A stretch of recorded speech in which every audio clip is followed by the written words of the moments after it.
অনেকদিন পরে বাপের বাড়িতে আম নিয়ে যাচ্ছি। বৌদি খুশি হয়ে যাবে। একটু পচা কিন্তু খেতে ভালো।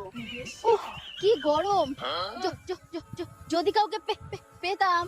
ওই তো একটা বাইক আসছে। দাদা দাদা একটু দাঁড়ান দাঁড়ান, আমাকে একটু সাহায্য করবেন? বলুন। বৈদ্যপুর মোড়ে একটু নামিয়ে দেবেন। এত ওজন নিয়ে হাঁটতে পারছি না। তাহলে খেয়ে খেয়ে এত ওজন করেছেন কেন? আরে বোকা, চোখ চোখ চোখ। মুখ সামলে কথা বলবেন। আরে আগে পুরো কথাটা তো শোনো।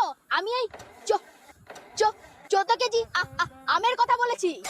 ও, আমি কিন্তু সামনে এক বাড়িতে দাঁড়াবো। ঠিক আছে, আমিও দাঁড়াবো।